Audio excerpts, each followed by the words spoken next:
On today's Motorhaus, we say goodbye Bye. to 2021. Hello 2022. Hiya. We give you an idea of all the projects and all the great stuff we've got coming up in 2022. Can you say Rotary MX5? Oh, exciting. Stay tuned to find out.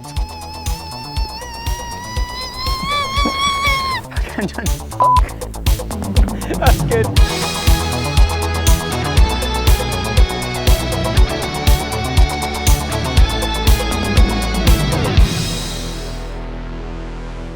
Well, hello everyone and welcome back to Motorhaus. This will be the very last instalment of Motorhaus for 2021. Oh, okay. The year is over. No. It's just the last one for 2021. I was going to have a heart attack there.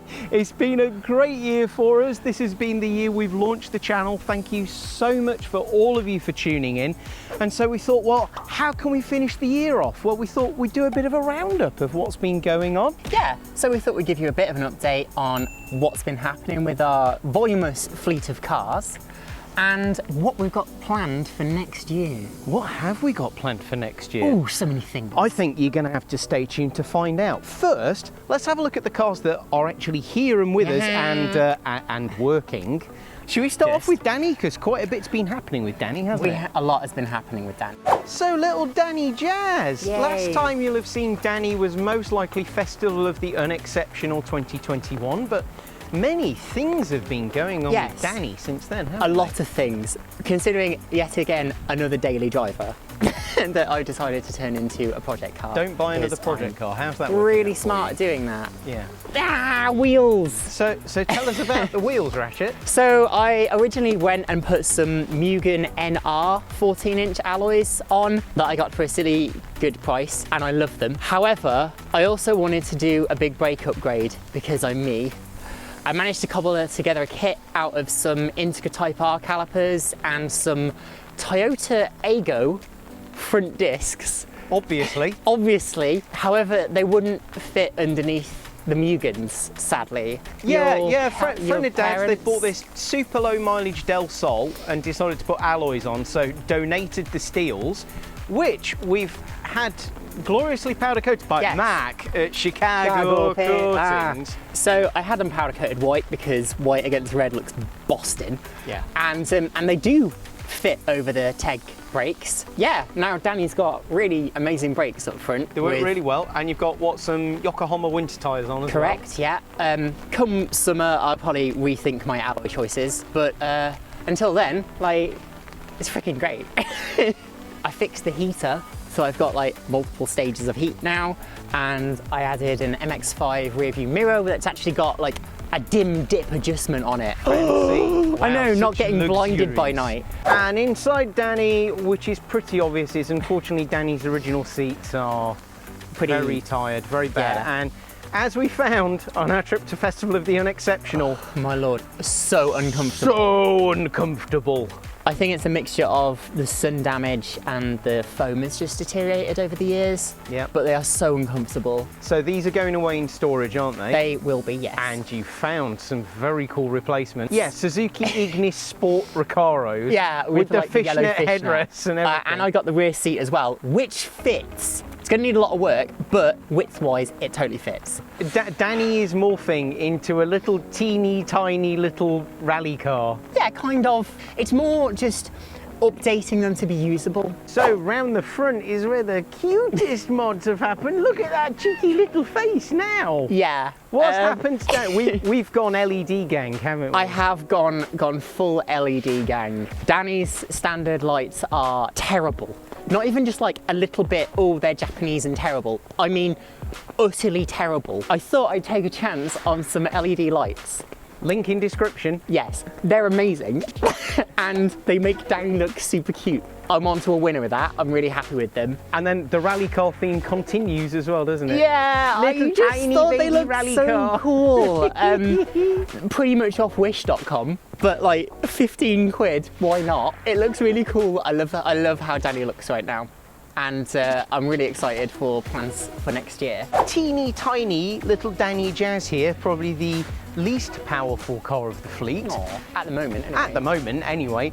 On to Persephone, my 911 Targa, which is currently the most powerful car in the fleet. It's been an interesting year, 2021.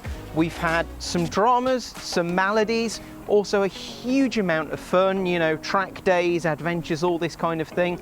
You might be wondering why, in the depths of December with this disgusting weather, it's not tucked away in the garage. Well, unfortunately, I haven't got a garage to tuck it away in to start with, but also I do believe in using your cars, and as we've seen, when she's tucked away, she has a big hissy fit. She really does. And throws a strop. Yes, not good. So what are the plans for next year for Persephone, Bob? Well, shall we have a walk around and I'll fill you in on some of the stuff we've got planned.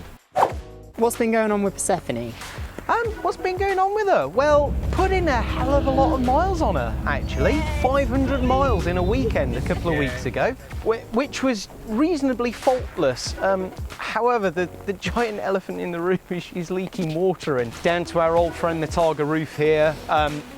This is going to have to be the big fix for her this year. We don't really have the specialist skills or facilities to do it, so it's probably going to have to go off to our friends at Zentrum in Calverton to get this done.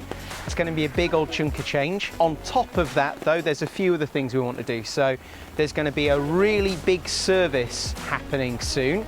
And we're going to have the sump off, aren't we, girl? We're going to get in there. Yeah, but it's not like all doom and gloom, though, is it? There's going to be some fun stuff. Oh yeah, absolutely. So, you know, we use the car on track a bit. Hopefully I'm going to fit an uprated baffled sump on when we take the sump off, which should control any oil surge issues that might happen on track. Whilst the sump's off, we're going to have a look at the bottom end of the engine and hopefully finally answer the question once and for all is there any bore scoring? I do read the comments, I do reply to them on the channel. There's a load of people that's been saying the misfire issues I've been getting and the occasional smoke issues are bore scoring. I'm not convinced personally, but we're going to get in there, we're going to film it, and we're going to put it to bed once and for all. And if there is bore scoring, well, we'll come to that when we get there. Let's have a look inside though. There's a couple of other things I need to tell you about. All right, inside, in the dry, which is great, there's a couple of things that I want to rectify. So one of them is the state of the shifter. Look at this.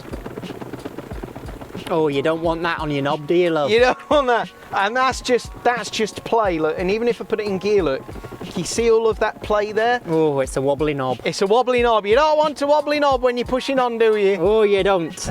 I'm done with the joke now. I did have a quick exploratory look in here. It's had some sort of short shift kit installed before. I think it's just like a generic eBay short shift kit, but realistically, I think all the bushings in here are a bit worn with. That needs to be better. That needs to be better for a performance car like that.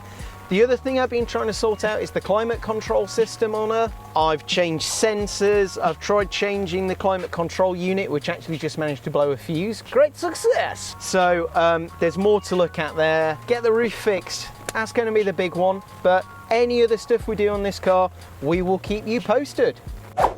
Well, the weather's pretty miserable and horrible. It's terrible. It's just horrible. Welcome to England in December. I'm getting wet and I don't like it. And she don't like it. I don't. Why don't we head back home and have a look at the rest of your fleet? Yay! And bring you up to speed on things. A little longer than a few minutes later. Hey Ratchet, Yes, there are two Miats on the drive. there is. Explain why there are two Miats on the drive. Because this is Mia, who is mine, which you will remember from such the films as Castle Coombe, when there were many braps happening, and this one is my best friend and housemate's called Dash, which is my housemate Tanya's pride and joy. I sold Tanya my 1.8 engine out of Mia. Yes. What? Open the bonnet. What's going on here? What's going on here? A whole lot of nothing. Oh, engine gone. Yeah. Why has the engine gone? Oops. Engine has gone from Mia because I'm gonna fit something that I believe the Eunos / Miata / MX5 should have had from the very beginning. So for many years, I have agonized over what to do. Should I turbo? Should I go supercharger? Should I put an S2000 engine in? should I just sell up and buy a flipping S2000? No, because I love my Eunos too much. I've got too many memories. It's the car we met in. It is, it's true. So, Mia's not going anywhere, which means I need to do something. So, I have decided, possibly stupidly, to fit what is under here. What's under the cover, Ratchet? Is a 13B RX8 engine. I'll tell you what, that don't look like no engine I've ever seen. That's because it doesn't have the uppy downy pistony things. No uppy downy pistony things. Just the spinny Doritos. Just 2 spinny Doritos. Ooh. It's a rotary Wrangler engine. They're about 230 horsepower standard. That is a spicy little meatball. Yes, it is. Beforehand, 1.8. What, from 1.8? About 130, 140 horsepower. So It's like 100 horsepower more. That's going to be a nice little increase, isn't it? Yeah, that's what they need. Yeah. In my humble opinion. Absolutely. So this is going to be an interesting one, isn't it? We've never done anything with rotaries before. No, never owned one. Ratchet has been reading lots. What kind of strange witchcraft is this? The Honda that launched the channel, you might say. Tell us about Rexy. How's it going with Rexy? So I got Rexy back on the road this year in April 2021. With some teething issues, admittedly, but she passed an MOT. That's the most important bit. And it wasn't dodgy, it was completely legit. It's been a year of just driving the car, getting to know it again after such a long time, and trying to get to the bottom of some of the issues. Have you made it to race car, Ratchet? Yeah, I gotta be honest. She's kind of changed in function for me, and now she's just a car that I jump in and drive once or twice a week. So getting in and being like, oh my god, the steering, because I de-power steering the steering. You took the power steering off, Yeah, I didn't took you? the power steering off. What else did you do, Ratchet? It's just stupid. What else did you do? And really heavy. And then I kind of fitted a stage 2 clutch, which is really heavy. But hey, neither of us are in our 20s anymore, right? Alas, no. Alas, we're not in our 20s anymore, and it's all right. We like our creature comforts a bit more nowadays, don't we? I think the thing is, like I said, if I was gonna drive the car more, I could get used to no power steering, and I could get used to the heavy clutch, and I'd be fine with it. But that's not the car anymore. I want to jump in it, and I want to enjoy it off the bat, and I can't do that because it's like, oh, it's so hard. And it's taken away from the fun of owning the car. So in the coming year, her interior and engine are both going to have to come back out. I'm going to fit a OEM spec clutch in, which should be lighter, and I'm going to fit a Astra Electro Hydro power steering pump. To reinstate the power steering. Because you have a power steering rack that's just depowered, I do. right? Yeah. So at the minute, it's not like, I've not messed around with the internals of it, I've just looped it and put a breather in. So that hopefully should make the car a bit more fun to drive. And then I'm going to sort out a couple of other little issues that are niggles, like a little electrical faults and things like that. Yeah. Yeah, just general stuff. And hopefully 2022 show season, she's back to it. Outstanding. It's better than ever. Can't wait. The hills are alive with the sound of VTAC. They soon will be. Heckin' yes. Well, at that point, we had to shelter for cover inside because for the last week, the weather has turned dramatically worse. In fact, as we speak right now, it's snowing outside. So, welcome indoors to the Edit Suite. This is where I put all the videos together, and from here, from the warmth, from the safeness of indoors, I'm going to bring you up to speed on what's happening with the rest of the Motorhaus fleet. So perhaps the obvious one that's missing that you didn't see when we were up at Ratchet's is Ratchet's Jurassic Park Jeep, her 90s Jeep Wrangler YJ that has been in the paint shop for paint. Now that was only expected to be maybe an 8-week job. And as Ratchet would tell you if she was here now, she's maybe bitten off more than she could chew with it. Once we started peeling away the layers like an onion, it soon became apparent that even though it's fundamentally solid, there's a bunch of work that really needed doing whilst it was apart. Ratchet and Tanya have been over there, I've been over doing bits of filming which we'll be giving you an update on, but there's been some grinding, some welding going on, some remedial work, which the time to do it is when all of that bodywork's off. Once that's done, hopefully then it will finally be going in for paint. Simon has sanded the exterior panels back, done some flatting down, done some priming, so it's getting to an exciting point. Hopefully soon we'll be able to give you an update when the paint has first been shot onto the car. Once that's done, it'll be going back up to Hollingworth where Ratchet will be doing the final assembly, but realistically speaking at this point in time, I reckon that's probably a month, maybe 2 months away from being done. So watch this space on GP. So next up is in some ways the car that inspired us to start the channel. My Land Rover 110 high capacity V8 Lara. This time last year, we had just finished the V8 conversion job. We were doing some final fettling and whatever, but here we are, we've had a full year of enjoying that. No regrets on the V8 swap really whatsoever, other than the fact that I wish I'd have had the money to put a bigger engine in. However, there is some exciting news, and this is breaking, is that in a couple of months' time, we are doing a 3 Land Rover trip to Wales, which we will be covering for Motorhaus. We are going exploring in the Brecon Beacons, and what's even more special is the 3 vehicles that are going, which I don't think have ever been assembled together before. A 90 V8, Lara, my 110 V8, and an extremely rare 127 Rapier truck V8. Can't wait to show you all of that. So obviously with that coming up, the next couple of months there's going to be quite a bit of prep work going on in Lara, possibly some upgrades. Watch this space.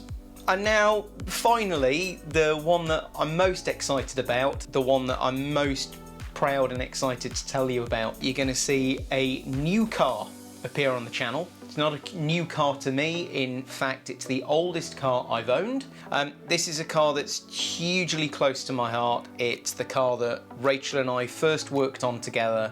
It's been put away in the garage for most of last year with a few major faults, which hopefully we're gonna cover on the channel. Stay tuned, 2022 is gonna be a really exciting year.